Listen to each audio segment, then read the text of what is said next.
All right. What I'd like to do now is talk about dealing with color in images. Uh, this is a picture I took using a different kind of optical filter. You notice I see both green fluorescence here and red fluorescence here. Some of you have this kind of filter. This is what we were using early on. Before I explain the differences, I need to tell you a little bit about the electromagnetic spectrum. So here is a picture of that. So basically we have going from the left to the right. From the left we have really, really high energy radiation like gamma rays, and then X-rays. This is the same kind of radiation that is used to take an X-ray picture of your bones. And then ultraviolet radiation, which causes suntan and skin cancer. Then we have this very narrow range here from the purple to the red. This is the visible spectrum. This is the part that our eyes can see. And then after that, we have infrared, and then microwave, the same radiation you use to warm up things in a microwave oven, and then radio waves, and then long radio waves. All right, so this spectrum is going from very, very high energy radiation to very, very low energy.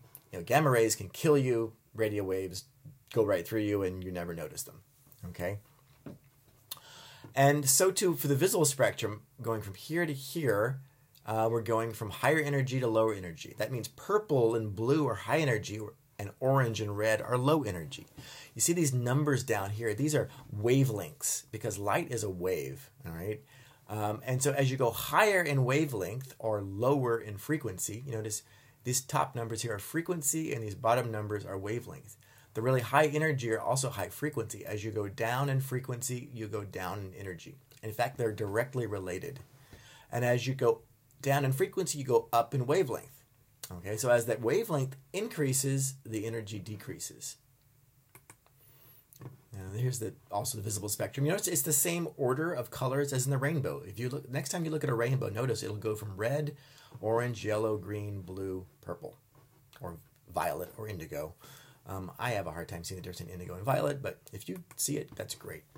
Now, you can actually align these with their wavelengths in nanometers. A nanometer is a billionth of a meter, which is a pretty small number. These are all less than 1 micrometer in length, the wavelength. I have a different picture here.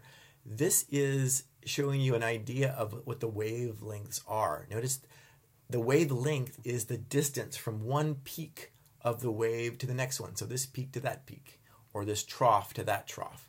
For violet, it's about 400 nanometers. For red, it's around 665 nanometers.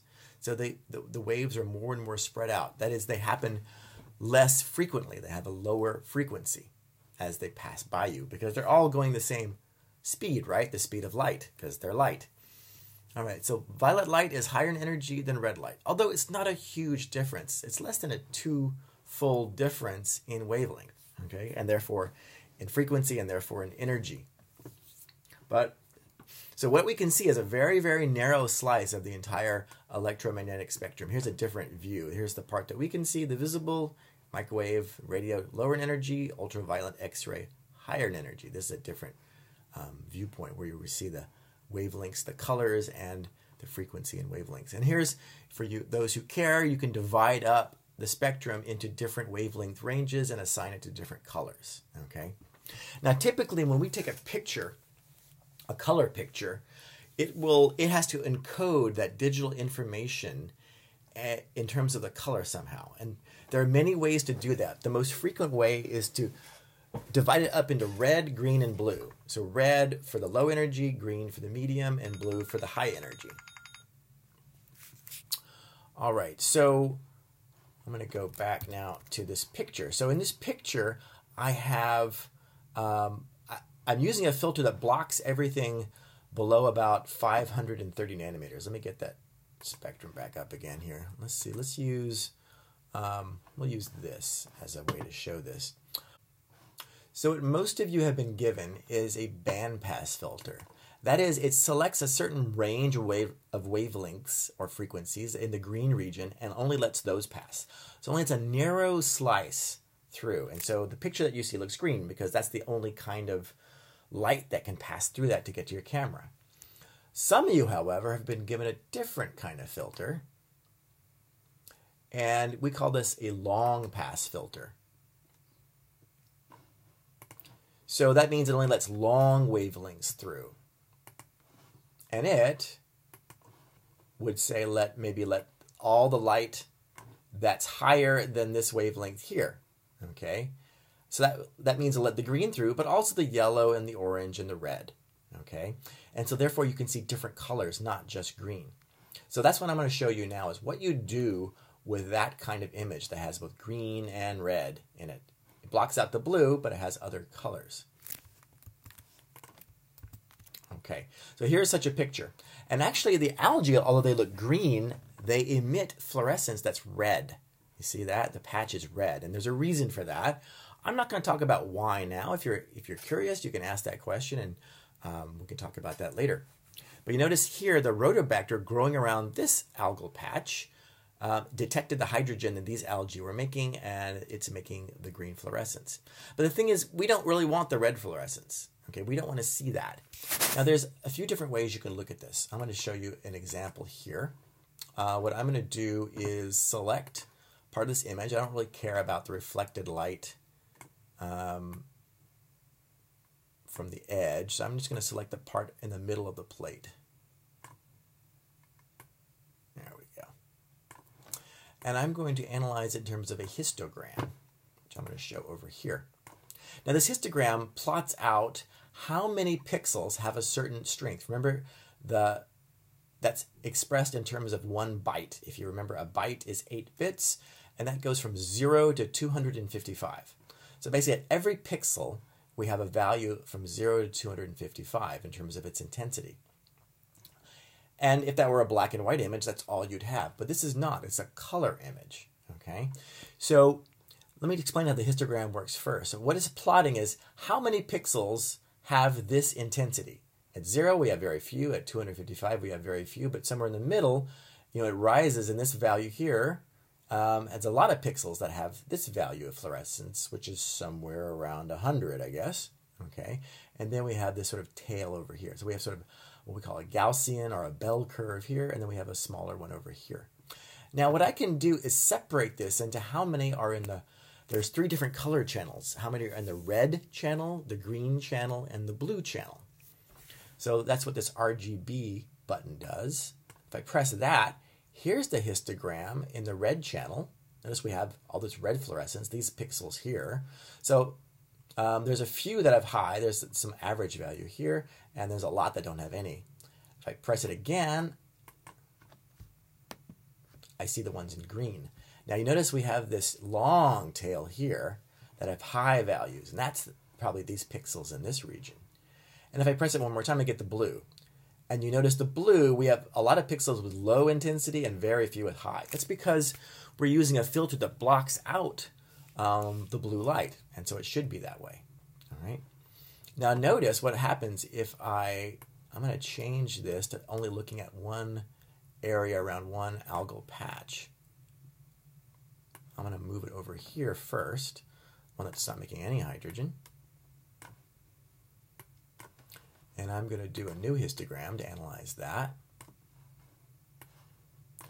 All right, and then press here's the red, and this one's here, probably this guy here, these few pixels that have lots of red. Here's the green. Notice I don't actually get a lot of high values, and then blue, of course, hardly any. Now, I'm going to leave that up there, and I'm going to move to the green. Now I'm going to move this over here, where I do have a lot of green fluorescence. I'm going to analyze it again.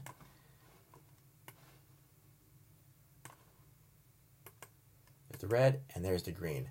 Notice the difference in these 2 histograms. I have a lot more pixels that have high intensity compared to this area over here. And I go to blue, it's also very low. Okay, so if I were to go back to analyzing the whole plate, like I did at the beginning, and I'm going to get a histogram and do the RGB. There. Now, what's important to recognize is that this tail here I said was probably these guys here. Now we know that because this bottom histogram is only focusing in this area, and this top one is over the entire area. And so essentially, these pixels here are those there. And now we just selected those out by focusing that area there. All right, this is great looking at these histograms, but you can't really get any numbers out of it, okay? So what I'm going to do now is use another tool. And I'm going to go to Image. Where is it? Yes, Image Color. And I'm going to split the channels. And what it will do is create 3 new images. One with just the red fluorescence, one with just the blue, and one with just the green. Now notice the blue, I mean, there's really, you can see sort of an image where the algae are, but really nothing. And that's just the way it should be because our filter should block out the blue. So I'm just going to get rid of that. And then we've got the green and the red. The red, as you'd expect, are where the algae are. You know, we have bright images there. You notice the green image, the algae are now dark because, of course, they absorb green light, right? So we almost have like a negative, like a black hole where the algae are. Whereas the red, the algae are glowing red. But we don't really want the red fluorescence either, so I'm going to get rid of that. So now I have a black and white image because I just separated the green out. And this is what you can analyze. Okay, so we've gotten rid of the red, gotten rid of the blue. And what I'm going to do now is just do like I've done before. I'm just going to select this region here. And I'm going to measure it. And then I'm just going to move it over here to this guy. I'll make it a little bit smaller.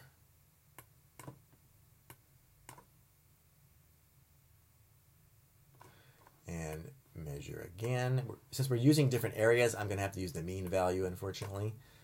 But that's all right. Bigger, I can do that. And then I'm just going to move it over here. I want to get rid of this background, whatever that is. I'm not sure what that is. And I know there are no cells over here. Ah, there we go.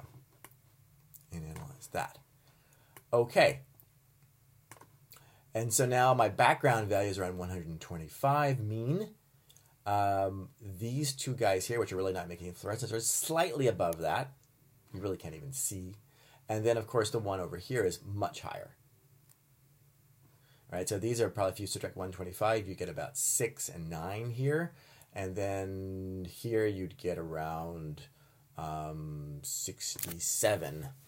All right, so much more fluorescence. And that pretty much matches what your eye sees, except now you can attach numbers to it. Okay, you don't really need to use the minimum maximal values. It is important to notice that the maximal value here is 238. Remember, the maximum you can ever have is 255. And that's good that we're not hitting 255. We're high, but not going over the threshold. Because if it were 255, that means the value might be saturated. That is, some of your pixels got so much light that they couldn't go any higher. And that's not good. You don't want your image to ever be saturated, because then you're actually missing something. All right, and that's how you analyze this kind of image using the red, green, and blue channels. I hope you found that useful.